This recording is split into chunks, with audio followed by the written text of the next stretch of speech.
बच्चों, आप लोगों की परीक्षाएं, चाहे वो कोई भी बोर्ड हो, यूपी बोर्ड हो या और कोई बोर्ड हो, सारी परीक्षाएं आ चुकी हैं। फरवरी में लगभग सारी परीक्षाएं होती हैं, उसकी तैयारी आप लोग शुरू कर चुके होंगे, रिवीजन चल रहा होगा। मैंने भी ये कोशिश करी हुई है कि मैं भी आप लोगों का रिवीजन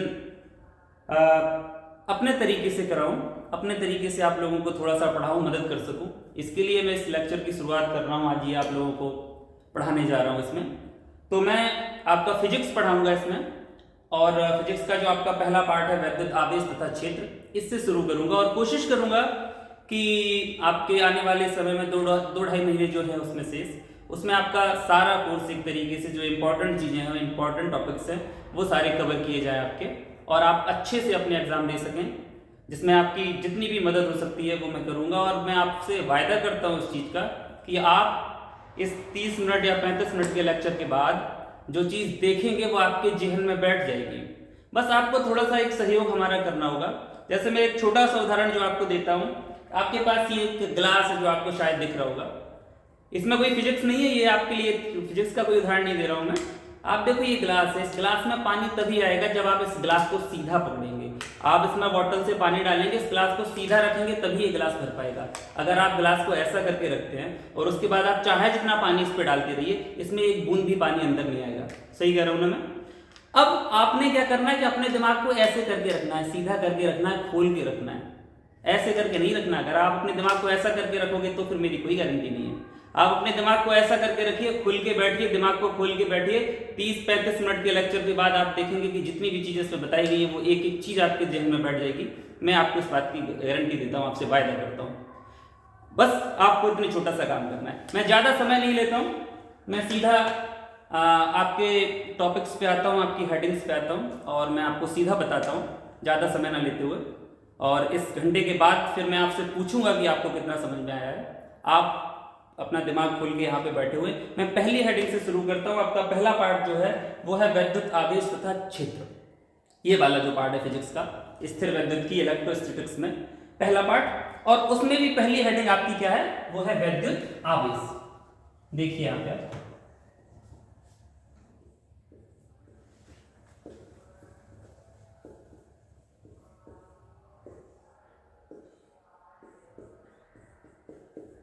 वैद्युत आवेश। आपने वैद्युत आवेश बहुत सारा पढ़ा भी होगा, सब आपको पता होगा वैद्युत आवेश के बारे में, वैद्युत आवेश के बारे में सारी आपको जानकारी होगी। पर मैं आपको ये बता रहा हूं कि वैद्युत आवेश की शुरुआत कैसे हुई है, वैद्युत आवेश कब खोजा गया।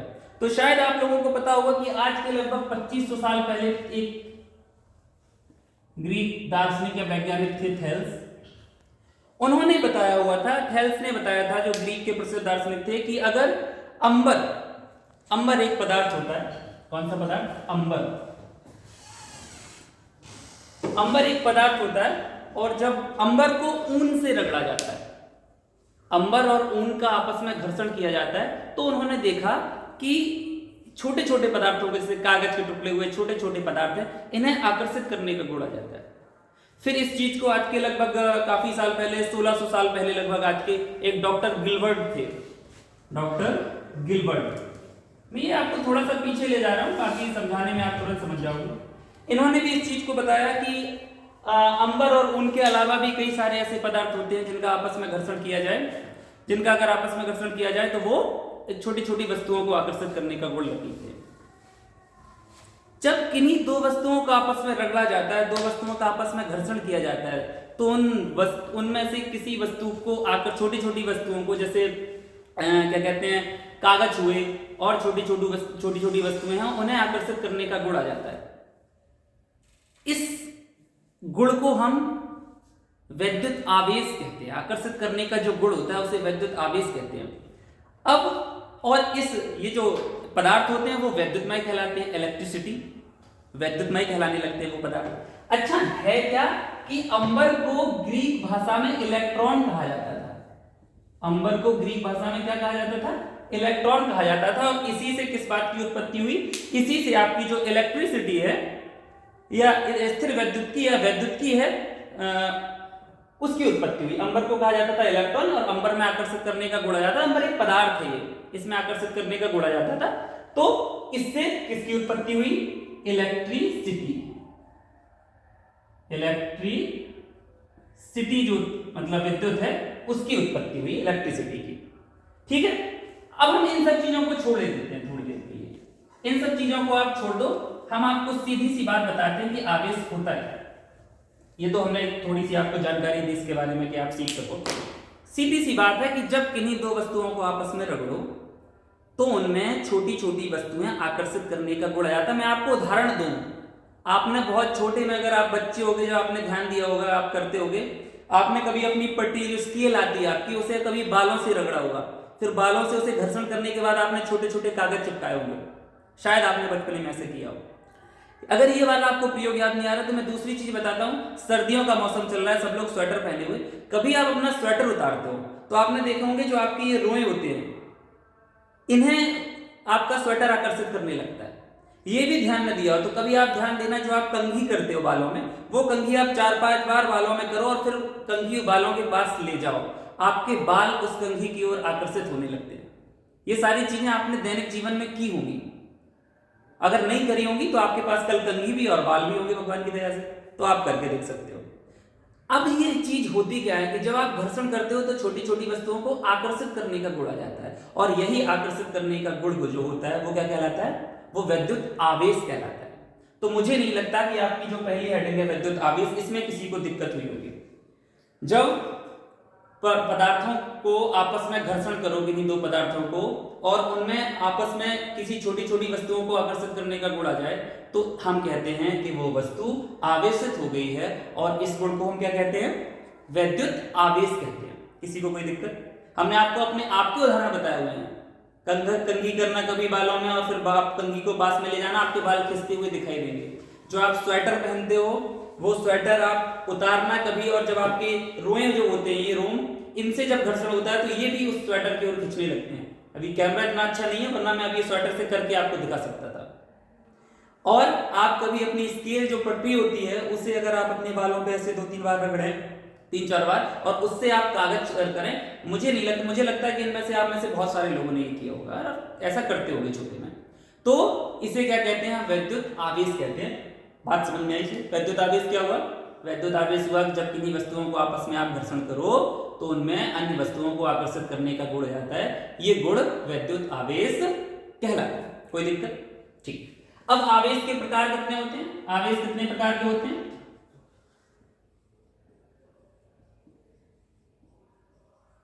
सबको पता होगा, कोई भी ऐसा नहीं होगा जिसे ये पता ना हो। आवेश कितने प्रकार के होते हैं? 2 प्रकार के, एक तो धनावेश और दूसरा क्या होता है, ऋणावेश।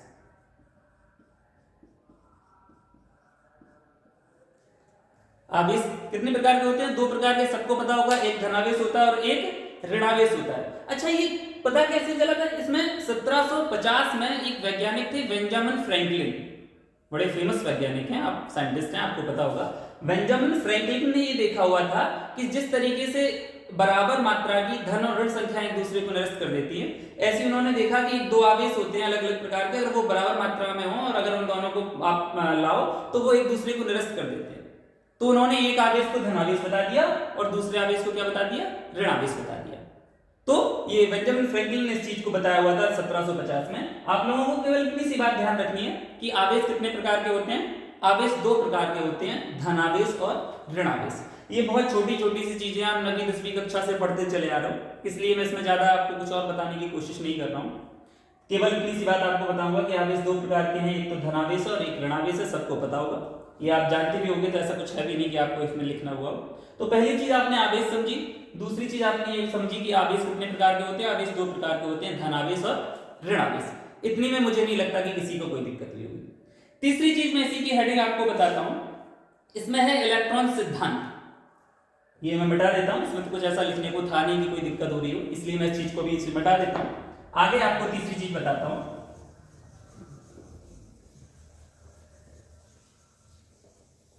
अभी केवल आपको थ्योरी बताई जा रही है, जब आपको डेरिवेशन बताए जाएंगे तो मैं बोर्ड पे थोड़ा सा समय भी दूंगा कि आप उसे लिख लो, अगर लिखना है कुछ नोट कर लो। ये तो छोटी छोटी सी चीजें हैं। इसमें है इलेक्ट्रॉन सिद्धांत की इलेक्ट्रॉनों की कमी या अधिकता के कारण आवेश,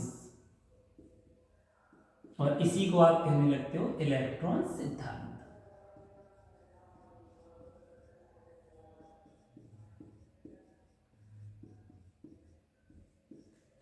सबको पता होगा, जिन लोगों को पता है उन लोगों का रिवीजन हो जाएगा, और जिन लोगों को पता नहीं है वो लोग सीख लेंगे इसमें से, इसमें कुछ है ही नहीं।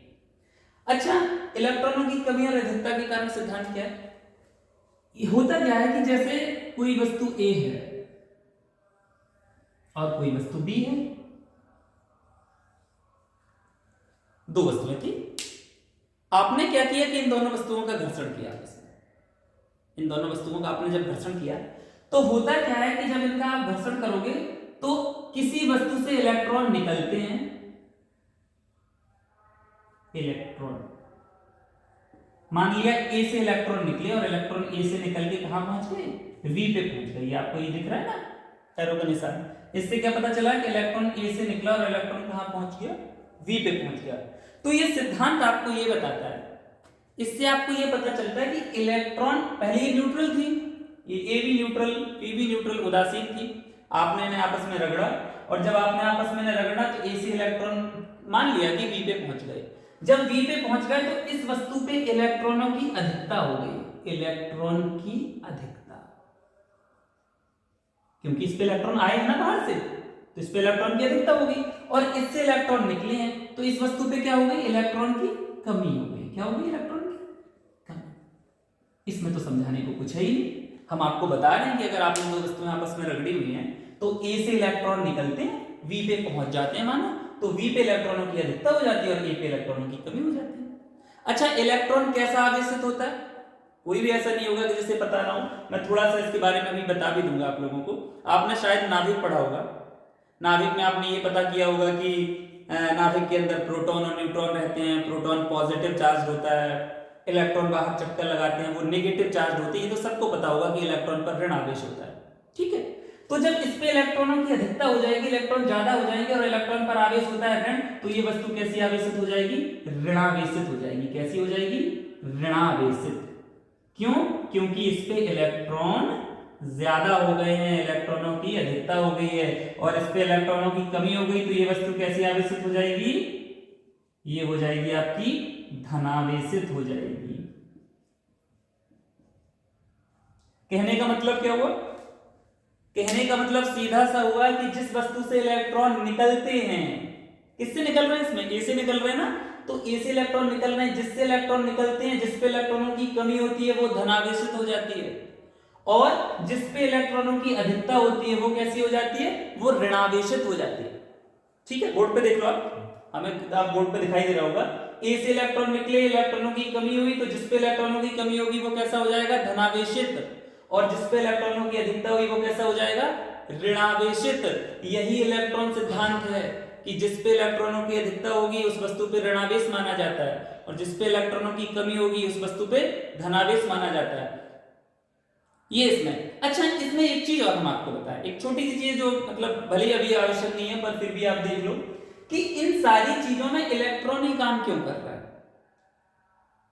पदार्थ के जो आपने तीन मुख्य कण देखे हुए हैं, इलेक्ट्रॉन, प्रोटॉन और न्यूट्रॉन, मैं जितनी भी चीजें बता रहा हूं उसमें प्रोटॉन का नाम ही नहीं लिया, न्यूट्रॉन का नाम ही नहीं लिया। सारे काम कौन कर रहा है? इलेक्ट्रॉन ही कर रहा है। घर्षण हो रहा है तो इलेक्ट्रॉन निकल रहा है, इधर से उधर जा रहा है तो इलेक्ट्रॉन जा रहा है।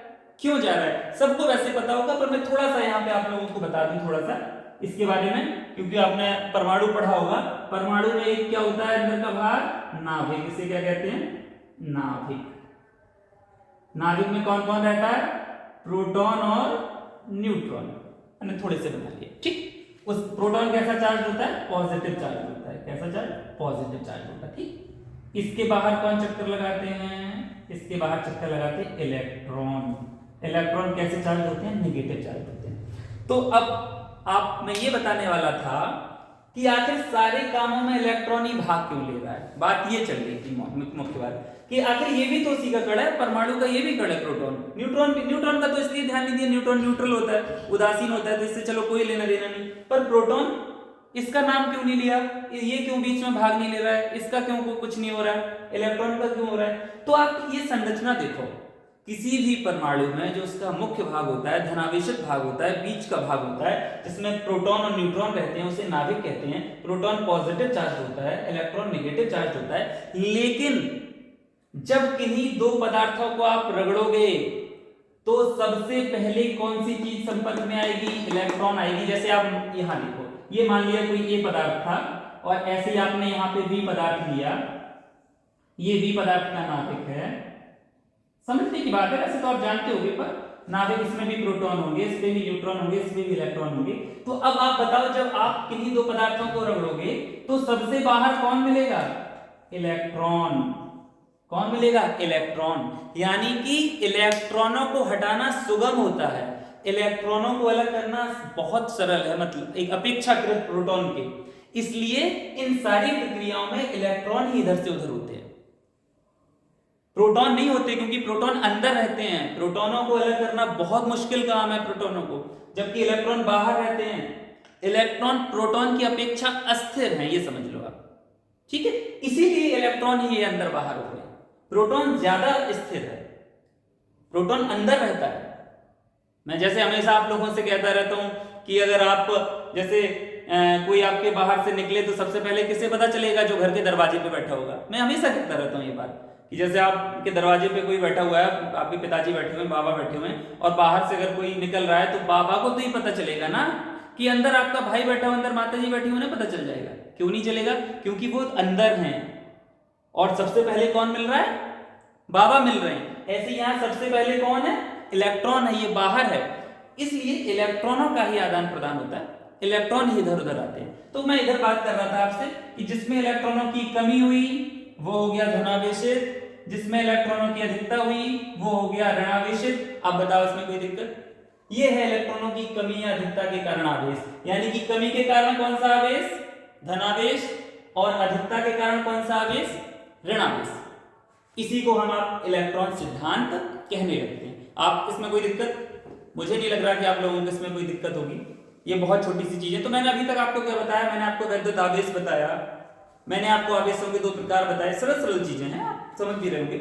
और तीसरी चीज आपको बताई कि इलेक्ट्रॉन सिद्धांत, इलेक्ट्रॉनों की कमी और अधिकता के कारण आवेश, ठीक है।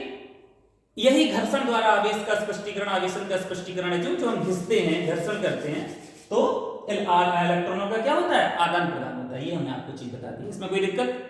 अगर आपको थोड़ा सा देखना है तो 1 मिनट का मैं आपको टाइम देता हूं, आप बोर्ड पे देख सकते हो, और उसके बाद मैं आपको फिर अगली हेडिंग बताना शुरू करता हूं। आपको 1 मिनट का समय है, आप बोर्ड पे देख सकते हो, जिससे कोई दिक्कत हो। इलेक्ट्रॉनों की कमी हो रही है, धनावेश आ रहा है, इलेक्ट्रॉनों की यहाँ अधिकता हो रही है, ऋणावेश आ रहा है। चूंकि इलेक्ट्रॉन बाहर होते हैं, प्रोटॉन को नाभिक से दूर करना बहुत मुश्किल होता है, इसलिए इलेक्ट्रॉन ही आदान प्रदान करते हैं, जबकि प्रोटॉनों का नहीं होता। ये दुष्कर कार्य है, इलेक्ट्रॉनों का आदान प्रदान करना अपेक्षाकृत सरल कार्य है, इसीलिए इलेक्ट्रॉन जाते हैं। तो ये चीज आप लोगों को समझ में आई, कोई दिक्कत, ठीक है। मैं इसे अब मिटा देता हूं, आपको आगे बताता हूं। अच्छा, एक चीज और देख लो इसमें। इतनी देर से हम आवेश की बात कर रहे थे। आवेश, आवेश का मात्रक क्या होता है, यही देख लो। आवेश का मात्रक सब लोगों को पता होगा, बताने की जरूरत ही नहीं है, इतना सरल है, आप तो पता नहीं तो कितनी बार पढ़ चुके होंगे। क्या होता है, कूलॉम होता है, ठीक है।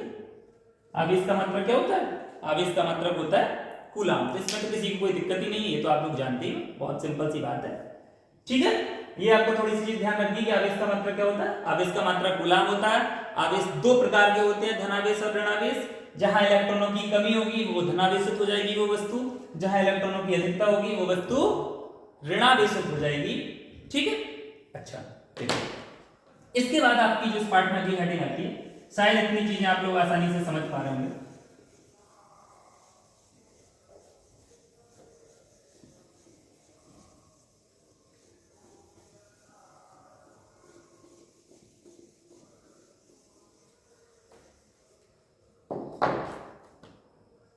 एक चीज और है छोटी सी, ज्यादा तो नहीं है, पर इसके बारे में मैं थोड़ी सी बात आपको बता देता हूं।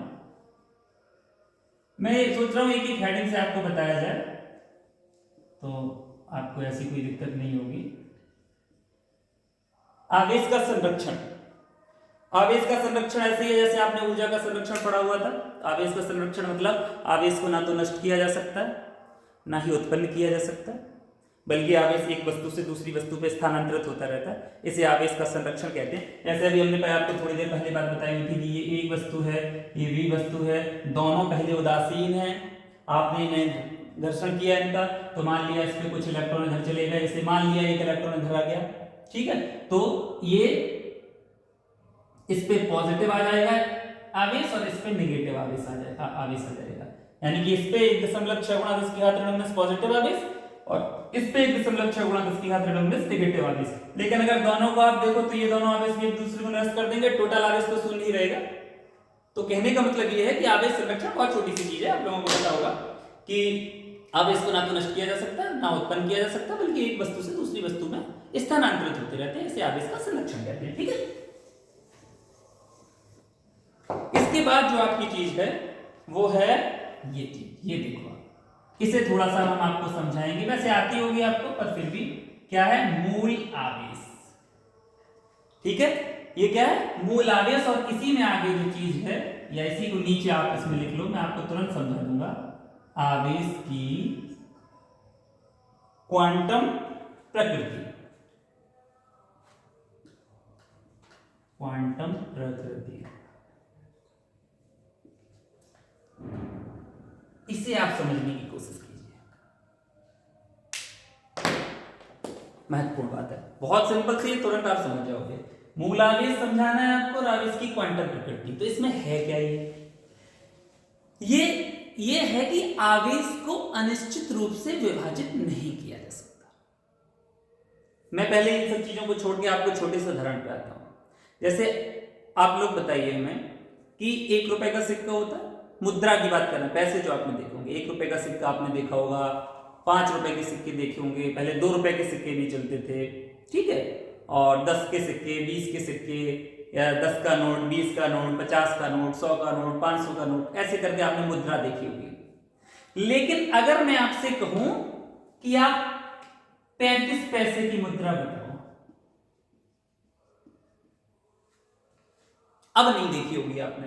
पहले के जो लोग होंगे उन लोगों ने भले ही देखे हो, पहले के जमाने में 25 पैसे भी चलते थे या कुछ पैसे चलते थे, पर मैं आधुनिक समय की बात करूं, आज की बात करूं, आपसे कहें 35 पैसे दे दो मुझे, तो आप 35 पैसे का सिक्का दे पाओगे, नहीं दे पाओगे। मैंने आपसे कहा कि आप 105 पैसे दे दो मुझे, आप नहीं दे पाओगे।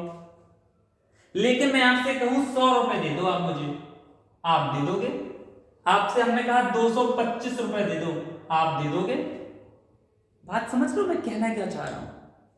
मैं आपसे यह कहना चाह रहा हूं कि आप बताइए कि आप आज के समय में, अब शायद 50 पैसे भी नहीं चलते, आज के समय में पैसे की सबसे सूक्ष्म इकाई क्या है, सबसे सूक्ष्म मतलब कौन सी पैसे का मात्रक है या जिसे आप आदान प्रदान कर सकते हो, क्या है वो, 1 रुपया। क्या है, सबसे कम 1 रुपया है जिसका आप ट्रांसफर कर सकते हो, किसी को 1 रुपया दे सकते हो, किसी से 1 रुपया ले सकते हो। इससे छोटी चीजें समझना, रुपए का समझ लो, रुपया जरूरी होता है, रुपया तो सभी लोग समझ लेते हैं, तो रुपए का देख लो पहले, आवेश का तो मैं समझा ही दूंगा आपको बाद में। 1 रुपया दे सकते हो आप किसी को, लेकिन आप 1 रुपया से छोटी 85 पैसे, 85 पैसे नहीं, 87 पैसे नहीं, सबसे सूक्ष्म इकाई क्या है, 1 रुपया। ठीक, अब इसके आगे देखो, आप जो पैसा ट्रांसफर करोगे, आप जो भी पैसा किसी को दोगे दूसरे को, वो 1 रुपए के गुणज के रूप में दे सकते हो। जैसे हमने आपसे कहा कि 1000 रुपए दे दो, तो 1000 का मतलब क्या हुआ, 1 गुणा 1000, 1 गुणा 1000, 1 रुपया है मूल्य का। मैंने आपसे कहा 535 रुपए दे दो, 535 रुपए, तो इसका मतलब क्या हुआ, 1 गुणा 535। मैंने आपसे किसी से कहा कि आप 1002 रुपए दे दो, तो इसका मतलब क्या हुआ, 1 गुणा 1002, यही तो हो रहा है। हमने आपसे कहा कि आप 87.85 रुपए दे दो। नहीं दे पाओगे?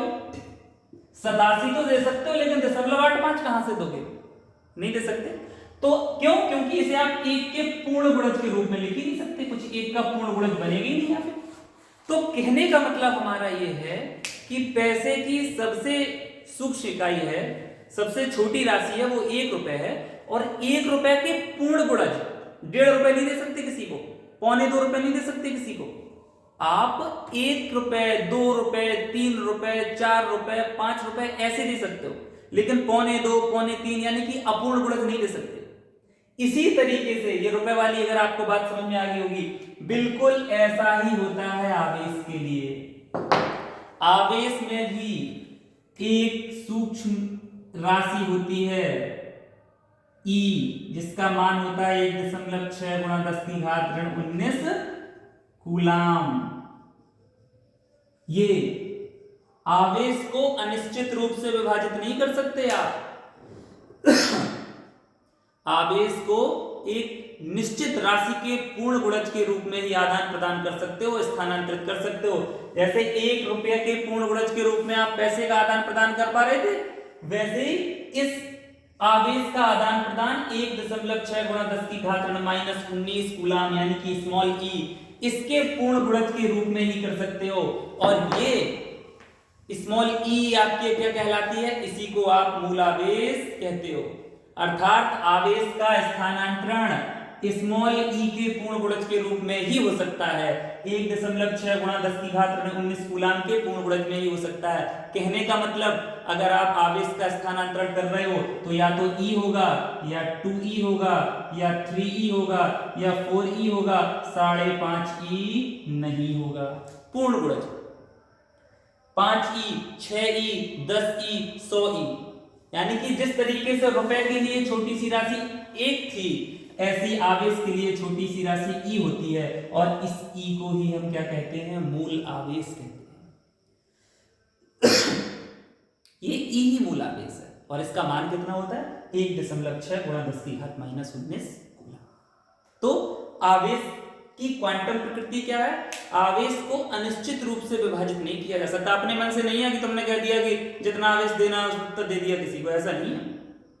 आवेश को एक निश्चित राशि के पूर्ण गुणज के रूप में आप स्थानांतरित कर सकते हो, किसी वस्तु में आदान प्रदान करा सकते हो, और उस निश्चित राशि को हम मूल आवेश कहते हैं। इसे ई से रिप्रेजेंट करते हैं, स्मॉल ई से, और इसका मान होता है 1.6 गुणा 10 की घात -19 कूलाम। स्मॉल ई मूल आवेश समझ में आया? जिस तरीके से मैं फिर बार बार इस बात को इसलिए रिपीट कर रहा हूं कि आप पूरी तरीके से बात समझ जाओ। 2 बार, 3 बार, 4 बार में, क्योंकि ये मेरा वायदा है आपसे कि आप जब क्लास खत्म करेंगे मैं आपको लास्ट में वो सारी हेडिंग भी लिख के दूंगा जो आपको समझाई हुई थी। और आप खुद सोचेंगे, अगर आपने सीधा क्लास करके पढ़ा हुआ है जो मैंने क्लास के पहले कहा हुआ था, और अगर वो हेडिंग आप सारी खुद ही मैं आपको बताऊंगा इस क्लास में, और आप खुद कहेंगे कि हाँ ये सारी चीजें हमें समझ में आएगी। इसलिए मैं इस बात को, किसी भी बात को 2 या 3 या 4 या 5 या 6 बार रिपीट कर रहा हूं। मूल आवेश को फिर बता दूं, आवेश को अनिश्चित रूप से विभाजित नहीं कर सकते। रुपए का ध्यान दो, जैसे आप 1 रुपए से छोटी राशि 0.5 रुपए 85 पैसे किसी को नहीं दे सकते, ऐसी आवेश में आप ई से छोटी राशि नहीं दे सकते। आप 1 रुपए के पूर्ण गुणज के रूप में राशियां दे सकते थे। यहाँ पे देखो हमने समझाया था, यहाँ पे भी ई के पूर्ण गुणज के रूप में 2e, 3e, 4e, 50e, 100e, 500e। ठीक है, तो इस सबसे सूक्ष्म राशि को जिसमें आप स्थानांतरित कर सकते हो आवेश, यानी कि वह सूक्ष्म आवेश जिसे आप एक वस्तु से दूसरे वस्तु में स्थानांतरित कर सकते हो, उसे स्मॉल ई कहते हैं, मूल आवेश कहते हैं। उसका मान होता है 1.6 गुणा 10 की घात -19, स्मॉल ई से रिप्रेजेंट करते हैं, यही मूल आवेश है। और आवेश की क्वांटम प्रकृति, आवेश की क्वांटम प्रकृति यह है कि आवेश को अनिश्चित रूप से विभाजित नहीं किया जा सकता। यही गुण कहलाता है आवेश का क्वांटीकरण या परमाणुकता। इस चीज को ध्यान रखो, अगर पेपर में कभी आ जाए कि आवेश के क्वांटीकरण या परमाणुकता से आप क्या समझते हैं। तो आपको क्या कहना है कि आवेश को अनिश्चित रूप से विभाजित नहीं किया जा सकता, बल्कि आवेश को एक निश्चित राशि के पूर्ण गुणज के रूप में ही विभाजित किया जा सकता है। उस निश्चित राशि को मूलावेश कहते हैं। आवेश के इस गुण को आवेश का क्वांटीकरण या आवेश की परमाणुकता कहते हैं, और वो जो मूल आवेश होता है उसे स्मॉल ई से रिप्रेजेंट करते हैं, प्रदर्शित करते हैं, और इसका मान होता है 1.6 गुणा 10 की घात -19 कूलाम। कोई दिक्कत? ठीक है, समझ गए? बाकी तो बोर्ड पे लिखा हुआ है, अगर आप चाहो तो थोड़ा सा देख सकते हो इसे, शायद समझ गए होंगे आपको। ठीक है, ये आप समझने के बाद जो आपकी अगली हेडिंग है, मैं सोच रहा हूँ कि इसे ज्यादा नहीं बढ़ाऊंगा, पर फिर भी आप थोड़ा थोड़ा, क्योंकि ये बहुत सरल चीजें थी, इसे मैं मिटा देता हूँ। सब लोगों ने देख लिया, बाकी आपके पास वीडियो तो होगा, कभी भी देख सकते हो। इसे मैं मिटा देता हूँ, समय आपका ज्यादा नहीं लेते हुए। आप इस बात को बिल्कुल आप निश्चिंत होइए कि अगर आप इस क्लास के लास्ट में देखेंगे ना, तो आपको आधी से ज्यादा चीजें एकदम से याद होंगी। इसके बाद अब इतनी सब चीजों के बाद आपका नियम शुरू होता है यहां से। मतलब अभी तक तो आपको थोड़ी थोड़ी सी परिभाषाएं दिख रही थी। पहला नियम यहाँ पे जो शुरू होता है, और बढ़िया सा नियम है, आप लोग बढ़िया से पढ़ रहे हैं। इस नियम का नाम है कूलाम का नियम। बहुत सिंपल है, पहला पार्ट है आपका ये। तो शायद ये सारी चीजें आपको आती भी होंगी, सरल भी लग रही होंगी, पर आगे भी आप पढ़ोगे तो आगे भी आपको सरल लगती रहेंगी। सीमित संसाधनों में जो संभव हो पा रहा है उसके लिए कोशिश कर रहा हूं। और आप ध्यान रखिए इस चीज का कि पेपर के पहले मैं कोशिश करूंगा कि बहुत सारी चीजें आपको बता दी। सब तो नहीं हो पाता है, पर बहुत सारी चीजें आपको बता दी जाए, और बता भी दी जाए, आपके दिमाग में से बिठा दी जाए कि आप पेपर में एकदम धुआंधार करके आओ जबरदस्त तरीके से। ठीक है, कूलाम। तो एक वैज्ञानिक थे कूलाम, उन्होंने ये बताया कि दो स्थिर बिंदु आवेशों की, यहां पे ये चीज बहुत महत्वपूर्ण है, दो स्थिर आवेश और बिंदु आवेश, यानी कि ये कूलाम के नियम का बेसिक ही है कि दो स्थिर। अच्छा, अभी हमने ऐसे आपको बताया हुआ था, एक चीज और रह गई थी, मुझे याद आ गई है कि वैसे इंपॉर्टेंट नहीं है ज्यादा, आपको आती होगी, पर मैं क्यों उसे छोड़ूंगा, दिमाग में आ गया है। तो कौन कौन से हमने आवेश आपको बताए हुए थे? धनावेश और ऋणावेश। कूलाम का नियम 1 मिनट में बता रहा हूं कि उसके पहले ये चीजें बता दूं। ये पॉजिटिव आवेश और ये नेगेटिव आवेश। अच्छा, ये दो आवेश होते हैं, और ये दो आवेश अगर पास में ले आए जाए तो कभी कभी आकर्षित करने लगते हैं और कभी कभी प्रतिकर्षित करने लगते हैं। कभी कभी आकर्षित करने लगते हैं, कभी कभी प्रतिकर्षित करने लगते हैं। मतलब अगर दो आवेशों को आप पास में ले आ रहे हो तो उनमें एक बल लगता है, वो बल आकर्षण का भी हो सकता है और वो बल प्रतिकर्षण का भी हो सकता है। ठीक है, तो कब आकर्षण का होगा, कब प्रतिकर्षण का होगा?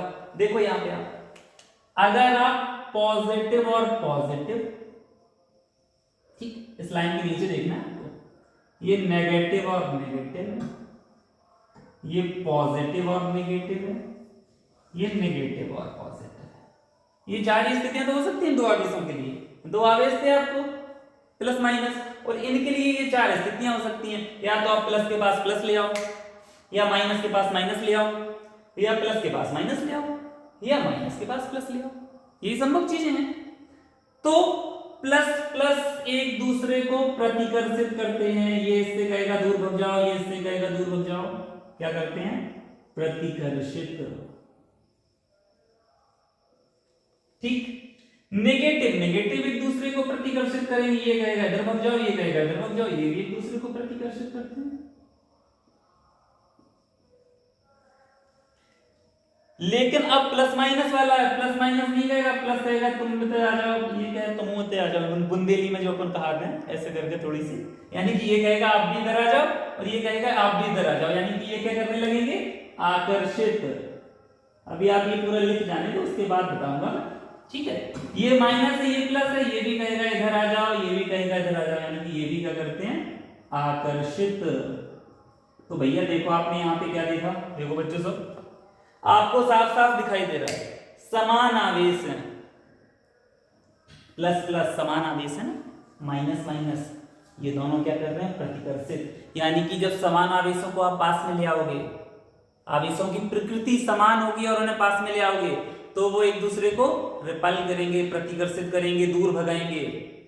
और जब विपरीत प्रकार के आवेश होंगे, एक प्लस और एक माइनस, वो एक दूसरे को आकर्षित करेंगे। ये देखो, ये प्लस था, ये माइनस था, ये माइनस था, ये प्लस था, दोनों एक दूसरे को क्या कर रहे थे? आकर्षित कर रहे थे। इससे आपको क्या पता चला कि समान आवेशों में प्रतिकर्षण होता है और विपरीत आवेशों में आकर्षण होता है। वैसे भी आपको पता होगा विपरीत आवेशों में आकर्षण होता है, 12वीं के स्टूडेंट हो, इतना तो पता ही होगा आपको। ठीक है, खैर यहां देखते हैं कि समान आवेश जो है वो प्रतिकर्षित करते हैं और विपरीत आवेश एक दूसरे को आकर्षित करते हैं। इतनी सी बात समझ में आई। अब यहां से कूलाम का नियम, मैंने इस चीज को जानबूझ के यहां पे रोका हुआ था, इसलिए इसको जानबूझ के रोका हुआ था मैंने। ये तो चाहता तो मैं पहले ही बता देता आपको, पर मैंने अभी इसीलिए रोका हुआ था क्योंकि इसके बाद कूलाम का नियम देखो ना, तब मजा आएगा आपको। क्यों मजा आएगा?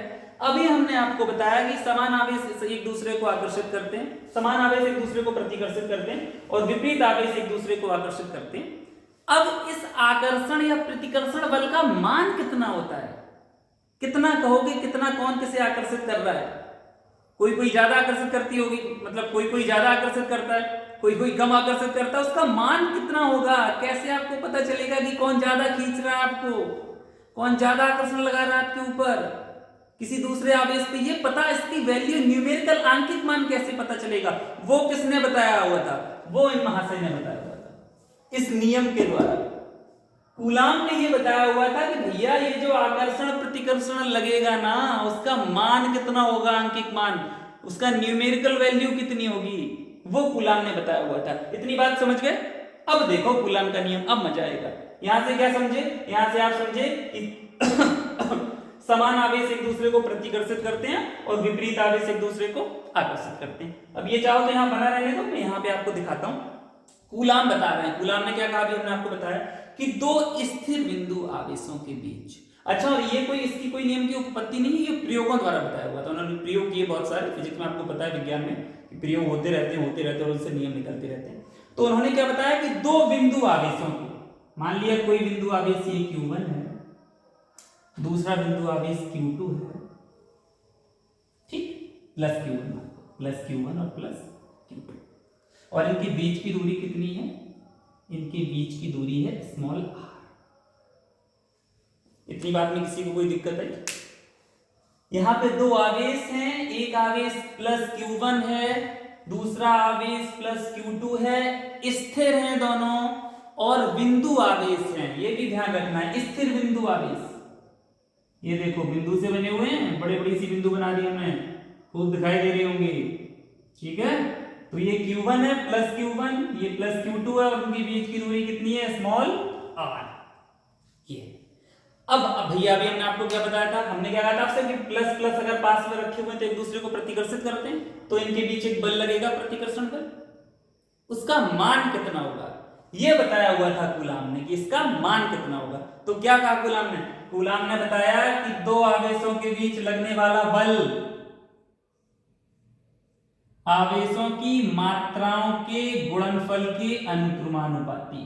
पहली बात उन्होंने बताई कि किन्हीं दो स्थिर बिंदु आवेशों के बीच लगने वाला बल उनके आवेशों की मात्राओं के गुणनफल के अनुक्रमानुपाती होता है।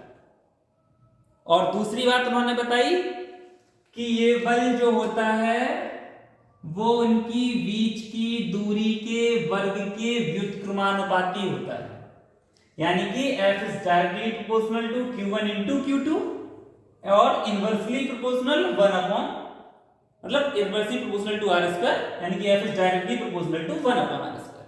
ये उन्होंने बता दिया था। अब दोनों को मिला दो आप, जब इन दोनों को आप मिला दोगे तो क्या निकलेगा? F is directly proportional Q1 Q2 upon r square. ये चीज निकल गई। अच्छा, ये तो आगे आपको पता है कि जब कभी अनुक्रमानुपाती का चिन्ह हटाते हो, मैं ये वो मिटा देता हूं थोड़ी देर के लिए, ठीक है। ये हो गया था आपका।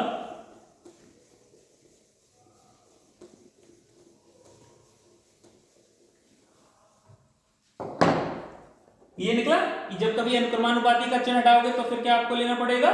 एक कांस्टेंट लेना पड़ेगा। तो आपने कांस्टेंट ले लिया, F is directly proportional to कोई constant K, Q1 Q2 upon r square.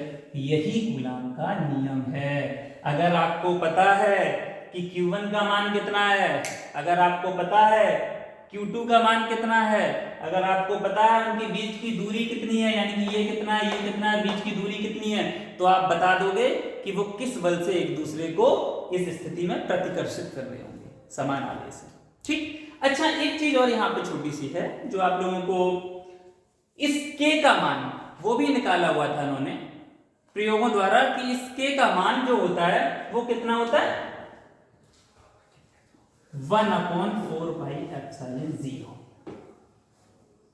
Q1 Q2 upon R square. यानी कि K की जगह आप क्या रख सकते हो, स्थिरांक रख सकते हो, नियतांक रख सकते हो, जिसका मान होता है 4πε0, 1/4πε0। और इसकी न्यूमेरिकल वैल्यू कितनी होती है, 9 × 10⁻9। अभी हमने आपको बताया था कि एक नियतांक लेंगे, अनुक्रमानुपाती का चिन्ह हटाएंगे, तो वो नियतांक है 1/4πε0 और इसका मान कितना होता है, 9 × 10⁻9। ठीक है, इसमें किसी को कोई दिक्कत, बात समझ गए? इस अब देखो, अब आप मान निकाल लोगे आसानी से। 1/4πε0 का मान पता है 9 × 10⁻9, Q1 पता होगा, आवेश दिया होगा, Q2 आवेश दिया होगा, बीच की दूरी दी होगी, इस सब यहाँ पे रख दो, आपको पता चल जाएगा कि कितना आकर्षण या प्रतिकर्षण जो भी बल लग रहा है उसका आंतरिक मान कितना होगा, उसकी वैल्यू कितनी होगी, कौन आपको कितने बल से खींच रहा है, आप अपना पता लगा लेना घर पे जाके, कोई दिक्कत नहीं है। बात समझ में आई? ठीक है। अच्छा, कभी कभी क्या होता है, एक चीज और है, मैं छोटी सी इसमें नोट करके वैसे करके आप समझ लो, ये तो आप लिख पा रहे होंगे, 1 मिनट का टाइम है आपके पास, तो फिर मैं ये मिटा दूं। छोटी सी चीज ये है इसमें कि कभी कभी के परावैद्युत, यदि माध्यम के परावैद्युतांक में रखा हुआ हो, जैसे यानी कि माध्यम में किसी में रखा हुआ है आवेश और उसका परावैद्युतांक के है, यदि माध्यम का परावैद्युतांक के हो, माध्यम का परावैद्युतांक के हो, तो F बराबर हो जाता है 1/4πε0 के Q1 Q2 अपॉन, ये छोटी सी चीज आपको ध्यान रखनी। तो मैं आपको 1 मिनट का समय देता हूं और आप लोगों को अगर कुछ इसमें देखना है, कुछ नोट करना है, जो भी आपको समझना है, तो आप देख पा रहे हैं। 1 मिनट का आपका समय, ये आपके यहाँ कूलाम का नियम है। अभी मैं इसके बारे में थोड़ी सी बात बाद में करूंगा, पहले से आप 1 मिनट ये देख लीजिए।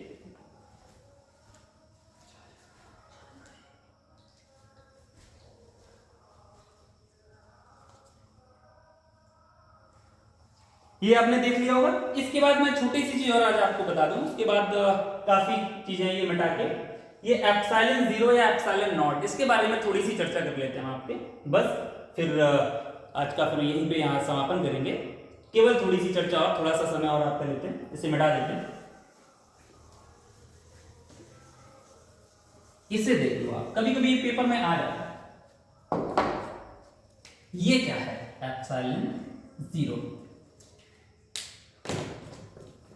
ये या तो इसे ε0 भी कह देते हैं, ε0 भी कह देते हैं, या कोई ε0 भी कह देता है, कभी कभी कुछ भी लिखते हैं। ये इसका मान क्या होता है, इसका नाम ये है क्या, ये निर्वात की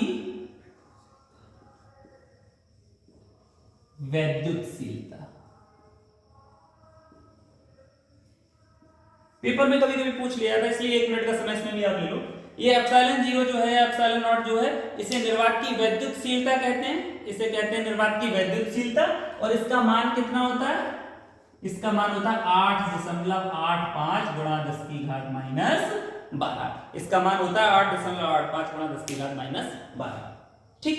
अब इसके बारे में छोटी सी चीज आप एक और देख लो, इसके मात्रक और विमा, ये कभी कभी पूछ लिया था। मैं बहुत छोटा सा समय लूंगा आपको, और फिर याद कराने का कोई मतलब ही नहीं है, आप तुरंत सारी चीजों को देखोगे। इसे देखो, इसका मात्रक क्या होगा, मैं डायरेक्ट लिख दूं, इससे अच्छा है कि आप फॉर्मूले से देख लो 1 मिनट के लिए। अभी ये क्या था, F बराबर हमने क्या लिखा था, 1/4πε0 Q1 Q2 upon R square. थोड़ा सा आप एप्सिलॉन को धर ले आओ, तो ε0 बराबर क्या हो जाएगा, 1/4π, और ये F नीचे आ जाएगा, Q1 Q2। ठीक है, मात्रक निकाल लो। 1 का कोई मात्रक नहीं होता, 4π का कोई मात्रक नहीं होता, Q आवेश और आवेश का मात्रक क्या बताए थे? कूलाम। तो ये देखो ऊपर कूलाम कूलाम कितना हो जाएगा? कूलाम का स्क्वायर। ठीक। नीचे एफ, एफ का मतलब न्यूटन। बल, बल है ना, बल का मात्रक न्यूटन। ये आर दूरी है, दूरी का मात्रक मीटर, और वर्ग लगाए तो इसका मात्रक कितना निकल के आया? इसका मात्रक निकल के आया कूलाम स्क्वायर बटे न्यूटन मीटर स्क्वायर। कोई दिक्कत? थोड़ी सी इसकी चीजें थोड़ी सी और देख लो आप एक मिनट। एप्सिलॉन 0 एप्सिलॉन नॉट ये जो होती है ये निर्वात की वैद्युतशीलता होती है। इसकी वैल्यू 8.85 × 10⁻12 होती है। और इसका मात्रक ये हमने आपको बताया कि आप ऐसे निकाल सकते हो। आपको लास्ट में ये ध्यान देना कि इसका मात्रक होता है कूलाम स्क्वायर बटे न्यूटन मीटर स्क्वायर। ये क्या है? इसका मात्रक है काय का? एप्सिलॉन नॉट, यानी कि निर्वात की वैद्युतशीलता का। एक चीज और, विमा। बस आप विमा कैसे निकाल लोगे इसकी, या तो आप चाहो तो डायरेक्ट याद भी कर सकते हो, और अगर आप निकालना चाहो तो आप ऐसे भी निकाल सकते हो यहां से। कूलाम क्या होता है? कूलाम I बराबर Q अपॉन T होता है। चूंकि विमा निकालने के लिए मूल मात्रक, देखो मैं इसलिए कोशिश कर रहा हूं कि आप ये कभी जैसे बाई चांस भूल जाओ तो निकाल भी सको।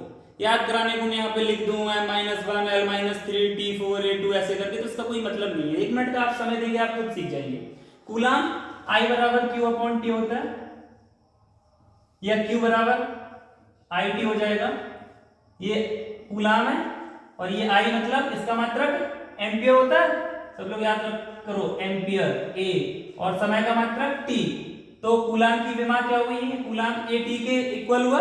तो जब इसकी आप विमा निकालोगे, पेपर में कभी कभी पूछ लिया इसलिए मैं कर रहा हूं, तो कूलाम स्क्वायर है यानी कि ऊपर आ जाएगा a स्क्वायर t स्क्वायर।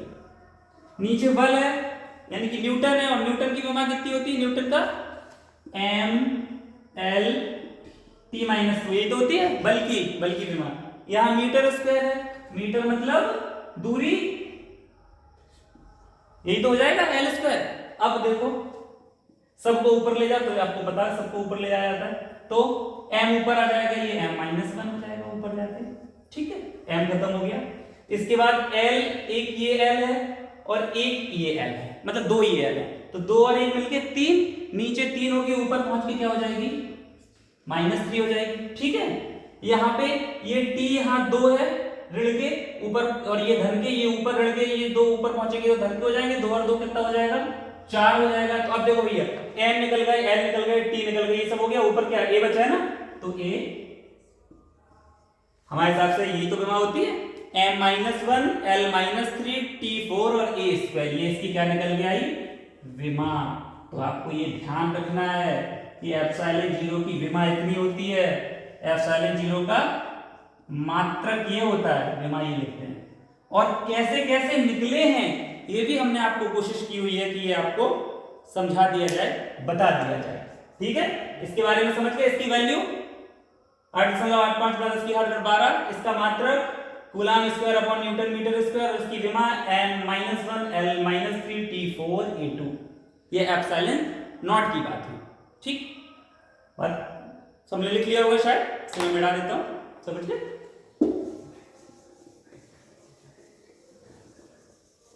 अब देखो, मैं इस लेक्चर को, इस आज के आपके टॉपिक को, मतलब जो जितना भी आज हुआ है वो यहीं पे एंड कर रहा हूं।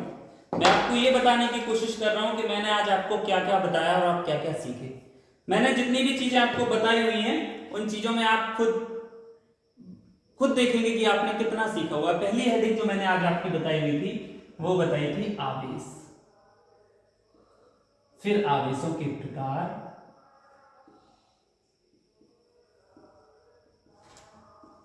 ठीक है, आवेश बताया, आवेशों के प्रकार बताए, फिर आपको एक इलेक्ट्रॉन सिद्धांत बताया हुआ था,